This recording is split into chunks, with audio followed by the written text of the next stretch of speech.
All right, a few of you expressed an interest in seeing us have a bottling day. So here it is. We're gonna bottle. The first step to a proper bottling day is you have to have snacks. Today's snack is pretzel crisps, which if you haven't tried these yet, oh my gosh, they're so good. And they're not as fatty as most of your chip type things. Also, we have homemade spicy ranch. Why is it spicy? Brian's favorite. Brian's red hot. I call this crack sauce. It's what I call it. Yeah, this bowl he would typically consume while watching television. Yep. All right. Snack time. The second step is a proper adult beverage, which, what are you drinking today? This happens to be our lingonberry mead that I mulled. I did a cheater mulling by adding a little spoonful of honey, some ground cinnamon, and some ground nutmeg, and just popped it in the microwave. Microwave? I know, but it's still good. Okay, sooner or later, we're going to get to bottling. So here's the lineup of things being bottled today. We have, well, let's start over here. Chocolate-covered cherry wine, grocery store mead, spiced wine, and blueberry wine. So I'm guessing, I don't know, probably 16 to 20 bottles or so should get bottled today. Not the hugest day, but it's still a good day. We're still in snack mode. Bottling always starts with sanitation, so... We got turbos. It's got hot water in it. I'm going to put some star sand in there. I've already measured it in my little measuring thingy. And it goes. Ooh. Very exciting television. Now, if your skin is sensitive to the acid in turbos or star sand or whatever sanitizer you're using, then you may want to use gloves. That's really just that simple. Or just use a high quality moisturizer afterwards. Snacks. First up, chocolate-covered cherry wine. Derica has a drink, but I don't, so this is just not fair. I have to look through and see what we have. What do I feel like drinking today?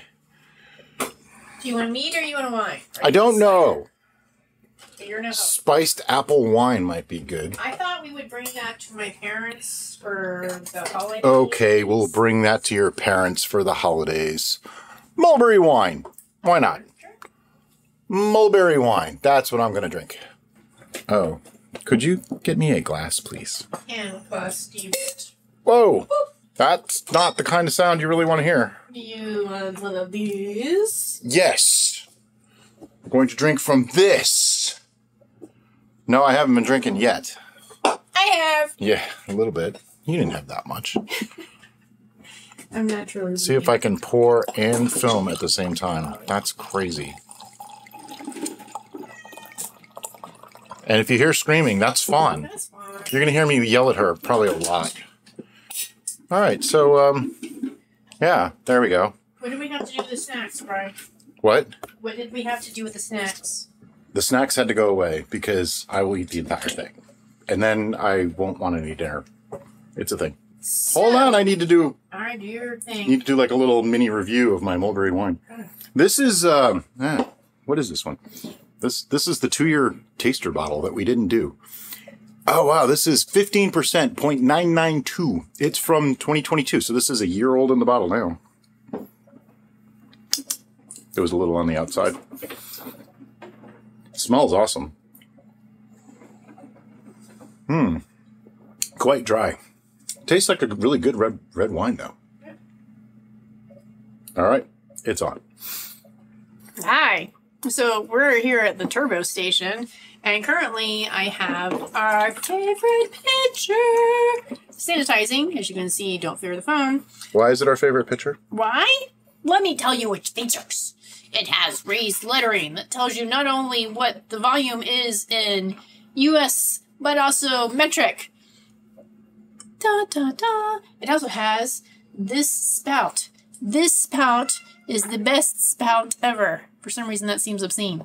Anyway. It kind of does. It does, a bit. I'm sorry. By the way, none of this was planned. Apologies. Anyway, the reason why we like that spout is because it doesn't make a big mess, which all of our other spouts do. Fun, please stop. I also have the bottling wand and the auto siphon in here, as well as some of the jars, glasses, bottles that we will be filling. And you might be wondering, But why are you going to rack to a pitcher first? Well, because that way we can know, based on those measurements that are on the pitcher, how many bottles we need, because that's kind of an important thing. And it also just makes life a little bit easier, especially if there's some sediment in the bottom of the bottles. It just works out well. Okay, so we have here the bottle to be racked, the auto siphon, and the pitcher that it's going into. Time to start. We have run into a quandary trying to do this. Derek is like, do you want to set this up? I'm like, it is set up. All right, here's how I'm going to do it. Okay. I'm putting it in. Do you want me to hold this? You don't even need to hold a thing. You can And I'm just going to one-hand it. This is insanity. Did it start? I did. Look at that. Look at that. One-handed. And I'm just going to let this go all the way to the bottom. This bottle kind of sucks because it doesn't let the thing go all the way to the corner. So if there's any sediment in there... Don't try this at home, people. He's a trained professional. I'm totally joking. Try this at home. No, but I am a trained professional. You are, but... I'm a professional one-handed auto siphon operator. Have you shown Fawn yet? Fawn. Do I have to? Come here. She's the one that's making all the noise. Come on, scream. There it is. Good job. I think that's the first time she's ever done something that I wanted her to. I got that song going on in my head. Get low, low, low, low, low, low, low. Because Brian's like, Careful, we don't have the copyright for you that. have to get close to this glass. So I'm like literally leaning on the table. So my face is like on the table next to this glass. This glass. Yeah, we get it. But what's in the glass? Okay, so that's the leave-ins of the cherry chocolate, cherry covered. Sorry. Wow, thanks. Now I have to edit. Chocolate covered cherry wine. This has sediment in it. Brian doesn't like sediment, but I don't care.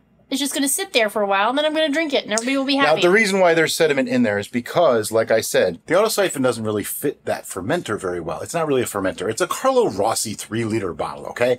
And it doesn't go all the way to the corner. So no matter what you do when you're racking, it can't get it all. So there was that much left, and I didn't want to throw it away because that was good stuff.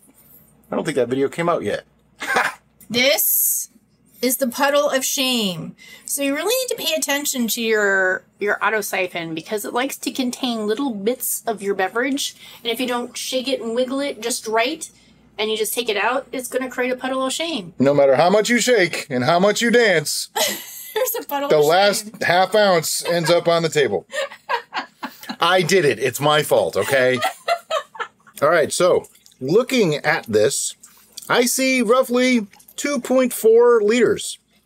Just so happens, Derica has a 1-liter bottle and 2 750 ml bottles ready to go, which is almost exactly the amount that we need. The bottling process is actually a lot like the racking process. The bottle will be down here, the pitcher's right here. There's a bottling Same idea. wand. And there's a bottling wand attached to the auto siphon. Yeah, I'll show you. Okay, bottling wand. You've seen these before. It has the springy thing on the end, right? You know that. Fawn, shut up. This is the tubing for the auto siphon. Just stick it on about that much, because if you go much further than that, it'll never come back off again. And trust me, you want to be able to remove this later. Or have 2 auto siphons. Who does that? There's something on the lens. With the little smooch. Do you need your air blower thing? Nope, it was a droplet. A droplet. No. Okay, so, let's see here. That's the 1 liter. 1 liter bottle on the stool. Can't show you. Oh, hold on. Let me show you the stool. You got adjustability. There. See, there's. I don't know. This is where it gets weird and awkward. It's all right. We're weird and awkward. And then this end of the auto siphon goes into here, This goes in here. and that goes into there. I gotta push it down. She has to push it down. He's gonna start I it. got to start it. You should see liquid go in. Look at that. Ah! And now I have to pay attention to the bottling process because I'm I have to. releasing control to I you. have control. All right. I like to have a second bottle ready to go. It goes kind of quickly sometimes. Fawn never shuts up. It's just, this is constant. Okay. See, it's filling slowly. But I'm going to show you when it gets up into the neck what I do. This is why you use a bottling wand. The neck part is the strategic. Yes. You have to remember, the bottling wand offers displacement. It actually fills up part of the bottle. So, This is going to happen fast. As it goes up there, you can start to see it now. Here's the liquid. It's getting up there, getting up, getting up. Wait till it's almost right to the top, just like right about there. And then when you pull that wand out, you have just the right amount of fillage in the bottle. This is why I love swing tops. One-hand operation. Of course, corks work and bottle caps and, you know, swing, whatever you want to use. Whatever kind of bottle you want to use. It's all good. We don't judge. All this siphoning gives me time to talk about today's sponsor. Just kidding. We don't really have a sponsor. But what I wanted to tell you is, see this bottle here that's not quite full? That could be a little bit of a problem for oxidizing. So we're going to make sure that this one gets put in the fridge and probably drank sooner than the others, which it's the cherry-covered chocolate wine. I don't think that's going to be a problem. It's mine! What are you doing now? I'm labeling. This is our fancy schmancy label system. It's hoity-toity. Yep. You put a piece of masking tape bottle on the bottle, and then a Sharpie, and then you grab the label that we made up when we were fermenting it, and you apply some of the information to the bottle. It's all very high tech. You probably wouldn't understand. You want to use a Sharpie because if you use a ballpoint, it's going to come off on your hands because of condensation. So what information are you putting on the label? I'm going to start with the name of the beverage. It's called chocolate covered cherry wine. Late. Covered. Shush. Ah! You're making me curse again. Wow, you guys get to see a whole different side of Derica. I curse like a sailor. I am sorry. Just not on video. I try my best to be a good little person, but in these scenarios... I have a tendency to bring out the best in her. I'm also in my gym attire and gym hair and gym face, so sorry. It's bottling day, not official brew day. All right, so I got chocolate covered cherry wine. Right, what else are you putting on there? This is all akimbo for me. What the heck is this going on? All right, what is the ABV? 9%? 9%. This was a lowish one. Which is good, because I'm going to drink a lot of it. Yeah, probably. I don't think that bottle is going to last through today. And what was dates? It? Ending AB or blah, blah, blah. 1.0. 1.034 after sweetening and pasteurizing. 4 and the date. So this is the thing that we've had problems with trying to agree upon. Is it the bottling date? Is it the start date? What date? You should put the start date, which looks like 9/28/23. And then I would put the date we tasted it. Okay. Which that would have been 11/1. 11/1. That's the official date because we didn't bottle it that day, but it sat aging from that day. So that's as good as being bottled. So see how fancy this label is? Envy my label. And it's scratched out mistake because I started writing the wrong word. Yeah. Okay, so this bottle has additional information, as you can see right here. What does that say? 1 year. It looks like VR. Well, it's YR. It's virtual reality. Derica speak. Anyway, this is our reserved bottle. As you can tell, for those of you who are familiar with this bottle, this is a repurposed Aldi lemonade bottle. But the best bottles ever, we know we can trust these for lasting a year without causing any issues for our wine. So this is going to be put in our special 1 year reserve cabinet, which is... It's just right here. Right here. So we will be tasting this in a year and be sharing our results with you. Next up, grocery store mead. It's going to be basically the exact same thing, so I'm going to spare you the details unless something funny happens. My glass is empty.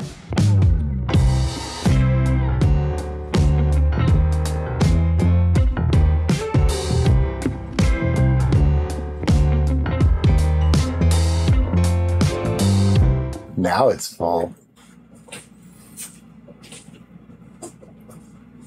And this is what it looks like to actually rack something. Amazing how the liquid just keeps going lower and lower. Yeah, it's just racking. It's done. Do have just a tiny bit of waste in the bottom there. It's just part of the game. You have to. There's no way to avoid it. Okay, now I have to figure out how many bottles do we need. See, 3,000 milliliters like that right here, that's 4 bottles. But a full bottle would go to like here. So it's like half a bottle. But I know when I fill these bottles, I tend to put a little bit more than the 750 in them. So we're going to try it. And hey, you know what? If we have a little bit left over, maybe we'll just do like put a whole bunch of stuff in a glass at the end and chug or something. I don't know. Pro tip. When emptying Star Sand from a bottle that you're about to use, if you pour very, very slowly, it doesn't create excess foam. Okay, so we ended up with 4 bottles, plus a little teeny tiny one, a 12 ouncer, but they're all very full. And now Derica's going to label. I don't really want to show you what this one is, but this is a brew that we started yesterday. See all that foam in there? Don't fear the foam. Look at that airlock. That's a happy airlock. And now we bring you to Derica writing out labels. Doesn't that look exciting? I hate writing the labels. That's why she does it now. I used to always do it, but now she does it.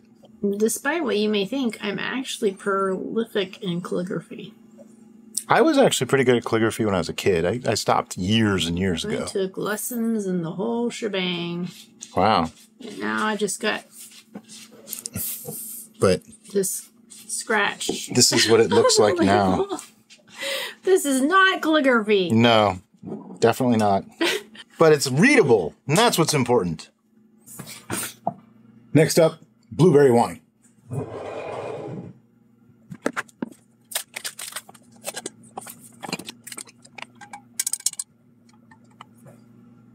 The next part is not all that exciting, so I'm going to shut the camera off.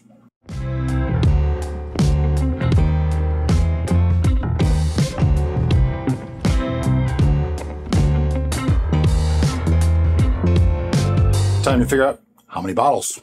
This looks like, wow, that's like 3.7 liters. Almost exactly 1 gallon. Yes, that is Fawn still. She just won't shut the heck up. So for this, we're going to need 5 bottles. Okay. 5 bottles of blueberry wine. Ready for Derica to... Label! A few people have asked, how do you clean your tubing? Thank you for asking. Use this. It's a bottle brush. It's a bottle brush. The blueberry wine stains everything. Everything. So I'm currently reaming out the tubing. Yeah, that's right. This video just took a whole different turn. I'm reaming. Here, you want to watch the reaming? Here. There you go. Oh boy, the comment section's going to go crazy on this one. But this is the tubing for the autosiphon. It's important to clean out all those proteins because it stains, it looks unsightly, and because perhaps, just perhaps, it could transfer some of those proteins from one beverage to the next. And you might not want those flavor profiles transferred. So use this. Preferably one that isn't stained. I think we need a new one already. Does the stain come off? I think if I keep it in the Star Sand for a while, it might come off. Oh, but there you go. I don't know. Okay. The small one isn't stained, but the big one is. Yeah, well, we can always get a new brush if we need to. But look at how clean our tubing is. It was purple a minute ago. Yay. So, yay. And next up is spiced wine. All right, I know we're being a little bit silly, but there's just not all that much exciting about bottling day. So we're trying to make it at least sort of interesting and not just, okay, so we're bottling this one, and now we're bottling this one, and now we're bottling this one, and now we're bottling this one. Instead, try to change it up with a little bit of something here and there, if we can. Okay, this is where it gets a little bit tricky because we are sitting right here, which is 3,600. So that's 4 bottles at 3,000. And then we have maybe 14 ounces. I have here a 16-ounce bottle. I'm going to try to make that work, which means sort of put a little, just like that much less in each bottle so that I can get it to the full amount of the 16-ounce. Sometimes you just got to do the best you can. I mean, a little bit of extra headroom in the bottle isn't that big of a deal, but it's either that or we have like all these bottles that have to be drank like immediately, which is only a slight problem really, but we don't really drink them as fast as some people might think we do. And this is what I hate to see happen. That's a 375 ml bottle, but you see, it's not full. So that's gonna have to go in the fridge, get drank sooner rather than later. It's the spiced wine, so that's actually pretty good. And it's a smaller bottle, so it's not even that much to have to drink. Maybe 2 glasses, it's gone. Hey, Derica, you know what we're ready for? We're ready for labels. Okay, and we bottled. And that's it. It was very exciting, I'm sure, but hopefully you enjoyed it a little. What? You're going to say something? I don't know. I was saying that somewhere in the midst of all that, you should have had another snack. Because snacks are important. How do you know that I didn't? I just didn't record it. I don't want people to think I'm a pig or something. I only did have the 2 glasses, by the way. That was it. But I had slightly more. I'm probably going to have another glass now, though. Oh, wait. I almost forgot. Thanks so much for watching, and have a great day. Bye-bye.